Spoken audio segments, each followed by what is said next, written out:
Every night, he screams until his throat tears. Not because of nightmares, not because of thunder, but because the war never really left. Thomas Keegan is a veteran, a former Marine who served in Fallujah, Iraq. But if you saw him today, you'd probably just notice an old man with silver hair, sunken eyes, and a slow shuffle down an empty sidewalk. No one would guess that every night this veteran wakes up screaming, and PTSD is eating him alive, bit by bit. He doesn't remember when the first nightmare happened, but he remembers the night the neighbors called the police. They thought someone had broken into his home because they heard shouting, furniture crashing, and the desperate scream of a man begging, "Don't leave me, don't leave me behind." When the police arrived, they found Thomas curled up in a corner of the living room. His eyes were wide open, staring at them, but not really seeing them. To him, they weren't officers. They were the enemy. He thought he was back in Iraq, surrounded, alone, no way out. That's how PTSD distorts reality, and sometimes fear lasts longer than war. But his story didn't begin with screaming, it began with silence.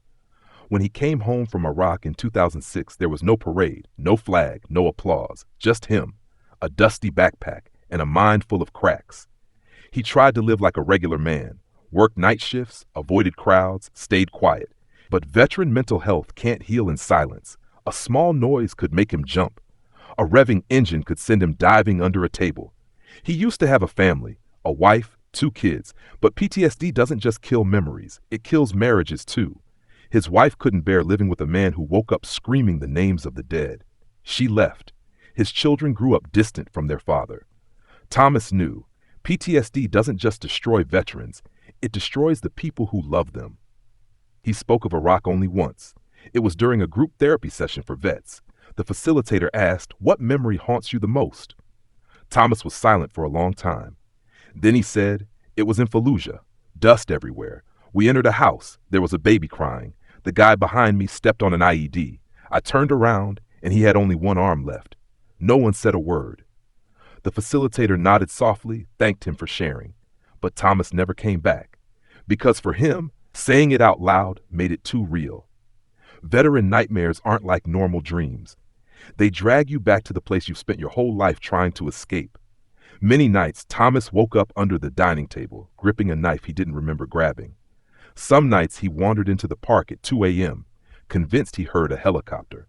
Once he crawled into the bushes, certain the enemy was coming.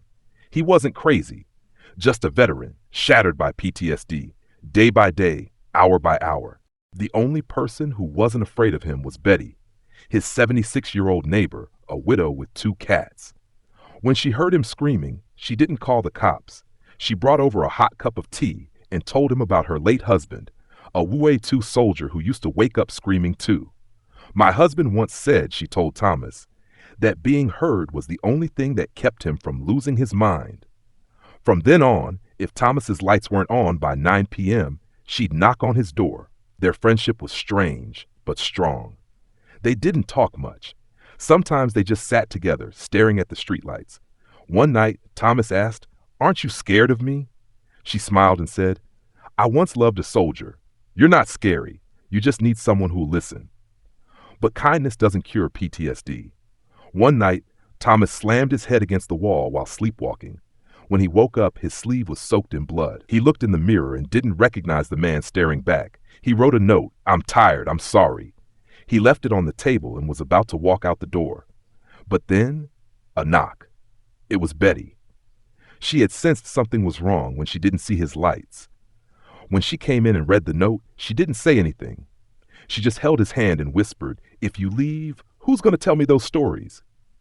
Thomas said nothing, but he didn't leave.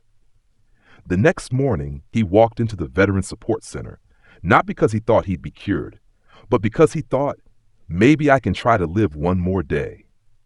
And there, he met someone who had been to the same dark place, a fellow veteran who had screamed through the night, but had learned how to stand up again, and even help others do the same. Next episode, how did a veteran once destroyed by PTSD find hope and become someone who could pass it on? If you believe stories like this deserve to be heard, please subscribe to Hope Street, a channel that shares real journeys, real pain, and real light. Because veterans shouldn't have to fight alone, not even after the war. How did you get through it? Thomas asked the question with all the skepticism a man standing at the edge of despair could carry. The man across from him, named Malcolm, was also a veteran. His hair was gray, his sleeves rolled up, revealing faded tattoos, but his eyes no longer belonged to someone consumed by PTSD. They were the eyes of a man who had seen hell and lived to tell the story. Could someone who once screamed through the night, once held a knife to his own stomach, become the person who pulled others out of the pit? And if so, how? Thomas sat still, not expecting a miracle answer. He had tried therapy, tried meds, tried silence, tried screaming, and he still woke up every night, yelling like he was back in Fallujah. Malcolm didn't answer right away. He simply poured a glass of water, slid it across to Thomas, and said slowly, "By accepting that I'll never be the same, I'm not going to be cured, but I can learn to live with it without letting it consume me." It wasn't a magical sentence, but for Thomas, it was different. Because for the first time he heard a veteran talk about PTSD as part of who he was, not something to be erased. A few weeks after that first meeting, Thomas enrolled in a 90-day healing program, not in a hospital, but at a small community center built just for veterans with PTSD. On his first day, he sat silently in the corner. The others, veterans from different wars, shared how they had hurt loved ones, stood on bridges ready to jump, or wandered homeless for years. No one judged. No one interrupted. Here, pain didn't need to be hidden. Thomas didn't speak during the first week, but he listened. By the third week, he stood up, unplanned, and told the story of the day he lost his best friend. How just minutes after showing him a letter from his girlfriend back home, the guy vanished in a cloud of smoke and dust. Thomas spoke without looking up, eyes fixed on the floor. When he finished, the room was silent. Then an older man walked over, placed a hand on his shoulder, and said, "I lost someone like that too, and I still haven't forgiven myself." For the first time in years, Thomas didn't feel alone. But healing isn't a straight road. Telling your story doesn't mean you're done. There were days he lashed out for no reason. Nights he still screamed, still dreamt of gunfire, of blood, of screaming voices. One time he walked out in the middle of a session and disappeared for 2 days. It was Betty who alerted the center. They found him in his truck at an old gas station, clutching a bottle, eyes red and lost. When Malcolm arrived, Thomas said the words many PTSD-stricken veterans have whispered, "I just want peace. I don't want to remember anymore." Malcolm didn't say a word. He just sat beside him, waited for Thomas to pass out from exhaustion, then drove him back to the center, without judgment. That kind of patience, no pressure, no expectations, was something Thomas had never experienced before. By week 6, he started learning how to rewrite his memories, not to erase them, but to see them differently. He was asked to write a letter to himself, in Fallujah. Not a letter of blame, but one of compassion. At first, he couldn't do it. But by the end of the week, he opened his notebook and wrote, "I know you tried your best. I know you still hear the gunfire, but you don't have to carry all of it alone. They're gone. You're still here. You have the right to live." A simple sentence, but for a man who once believed he deserved to die, it was the first step toward healing. At the center, Thomas also began joining the Survivor Story Circle.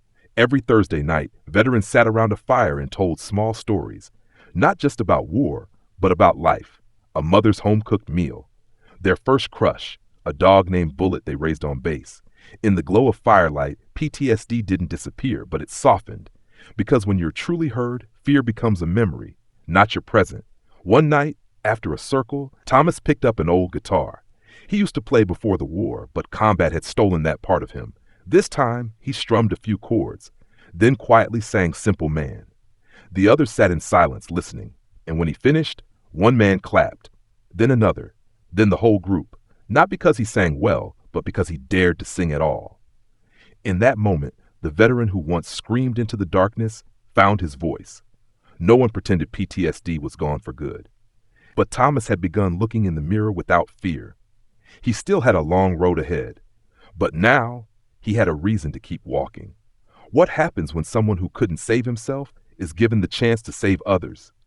And could he find the courage to return to the place that once shattered him, not for revenge, but to heal? Thomas never thought he could help anyone. He had lost his family, held dying friends in his arms, screamed so loudly his neighbors thought he was haunted. But one day, Malcolm walked into the common room, placed a hand on Thomas's shoulder and said, "Next week I retire. I told them there's someone ready to take my place. Are you ready?" Thomas stood still for a long time. For the first time in his life, he didn't scream. He didn't cry. He didn't run. He just exhaled and asked, "Are you sure?" Malcolm nodded. "You survived. Now it's your turn to help others survive." On his first day standing in front of a new group of veterans recently returned from Afghanistan, Thomas could barely speak. He saw in their eyes the same look he once carried 15 years ago, lost, angry, unsure. He had no lecture, no polished speech. He just shared his story, raw and real.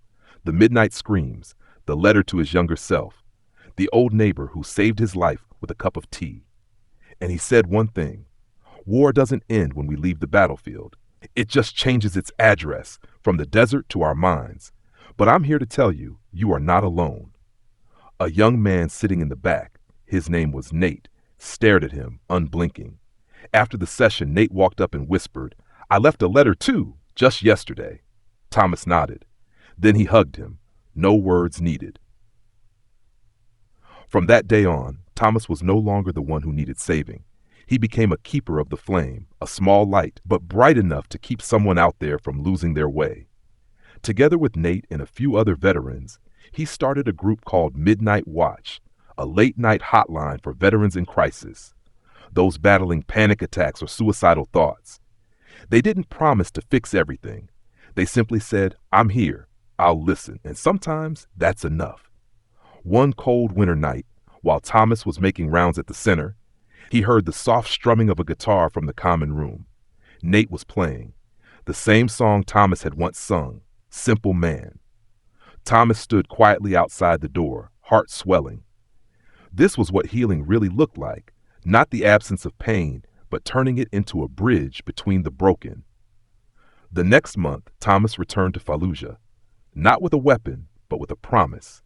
That he joined a team working to build partnerships with local humanitarian organizations.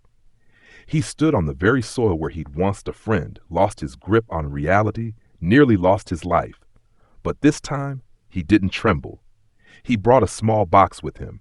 Inside was a photo of his fallen comrade, the letter he had once written to his younger self, and a handwritten note: "I'm still here." He placed the box in a small crack in a brick wall. Then he closed his eyes. There were no gunshots echoing in his ears, no screaming voices, just a man standing still and finally letting go of the weight of war.